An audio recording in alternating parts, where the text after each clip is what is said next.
मां कामाख्या कामाख्या तंत्र में आपका स्वागत है मित्रों। आज योगों की चर्चा में एक अन्य योग की चर्चा लेकर आया हूं, ग्रहण योग।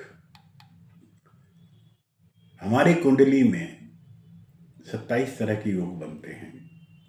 अखंड साम्राज्य योग, अमला योग, भद्र योग, धन योग, गजकेशी योग, ग्रहण योग, गुरु मंगल योग, हंस योग, काली योग, कलानिधि योग, कोटिपति योग, महाभाग्य योग, माल्य योग, नीच राजभंग योग, पंच महापुरुष योग, रुचक योग, शश योग, शुभ कर्तरी योग, सकट योग, विपरीत राज योग, शुक्र योग और चंद्र मंगल योग। वैदिक ज्योतिष के अनुसार कुंडली में ग्रह, नक्षत्र और भावों की स्थिति के अनुरूप ही योग और दोष बनते हैं। यदि किसी जातक की कुंडली में ग्रह नक्षत्रों की चाल अच्छी नहीं है तो उसके जीवन पर बुरा प्रभाव पड़ता है। उसे जीवन भर कड़ी मेहनत करनी पड़ती है और मनचाहा परिणाम के लिए भी इंतजार करना पड़ता है। ऐसा ही एक योग है जिसको हम कहते हैं ग्रहण योग, जिससे ज्योतिष में बहुत अशुभ योग कहा जाता है। इस योग के निर्माण से जातक को जीवन में असफलता मिलती है, आर्थिक तंगी बनी रहती है। यदि किसी योग्य ज्योतिषाचार्य से सलाह लेकर समय पर इसका निवारण को जान लिया जाए तो परेशानियां कम हो सकती हैं। कुंडली में ग्रहण योग का निर्माण होता कैसे है? ग्रहण शब्द संस्कृत से लिया गया है। वैदिक ज्योतिष में राहु और केतु को सूर्य या चंद्रमा पर ग्रहण लगाने की जिम्मेदारी सौंपी गई है। सूर्य को इच्छा शक्ति का कारक और चंद्रमा को मन का कारक माना जाता है। जब कुंडली के 12 भाव में किसी भी भाव में सूर्य या चंद्रमा एक साथ राहु या केतु में से किसी के साथ में विराजित हो तो यह योग, जिसे हम ग्रहण योग कहते हैं, बन जाता है। खास बात यह है कि जिस भाव में यह योग बनता है उस भाव से संबंधित परिणामों में अशुभता या अशुभ प्रभाव मिलता है।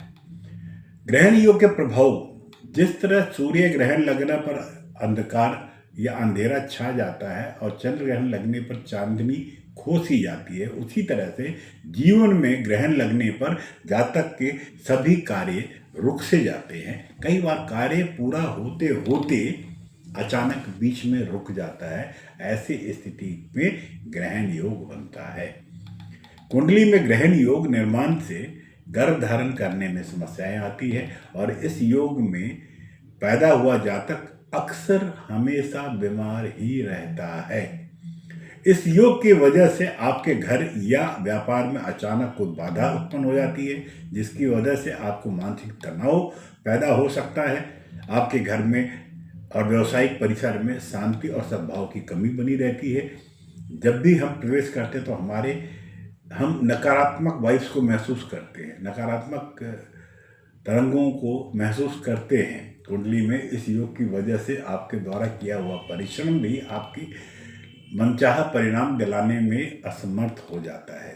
ग्रहण योग के कारण व्यक्ति को सही कैरियर चुनने में समस्याओं का सामना करना पड़ता है।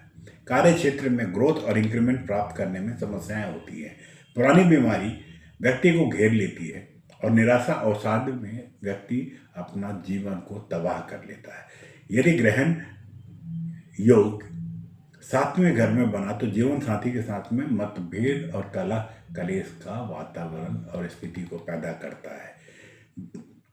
कुंडली में ग्रहण योग से जातक को समाज में अपयश और बेइज्जती का सामना करना पड़ता है। मान सम्मान घटता है। कुंडली में इस योग के निर्माण से संतान की शिक्षा पर भी बहुत गहरा असर पड़ता है। अब ये ग्रहण योग कभी कभी सुफल भी देता है।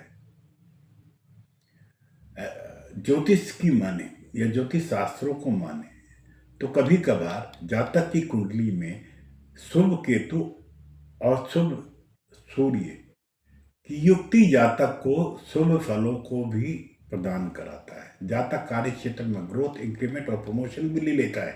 जातक को पुत्र रत्न की प्राप्ति भी होती है। कब? जब सूर्य शुभ और केतु शुभ हो तब। इसी प्रकार से कुंडली में शुभ राहु के साथ में चंद्रमा की युक्ति शक्ति योग को बना देता है। इस योग से जातक शक्ति, ऐश्वर्य, सुख सुविधा, कैरियर में उन्नति, व्यापार को विस्तार करने वाला प्रभुत्व या कोई पद को भी प्राप्त कर सकता है। अब मित्रों, सूर्य ग्रह दोष के उपाय क्या है? मैंने दोष के बारे में बहुत कुछ चर्चा कर लिया, अब इसके उपायों के बारे में भी चर्चा कर लेते हैं। सप्ताह के प्रत्येक दिन सूर्य को अर्घ दें, जल अर्पित करें। अविवाहित कन्याओं को लाल वस्त्र या कपड़ा भेंट करें।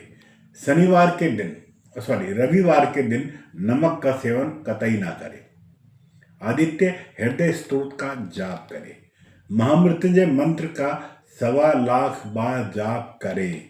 यदि आपके पास एक गुरु है तो आपको अपने गुरु का सम्मान करना चाहिए और यथाशक्ति सेवा करनी चाहिए।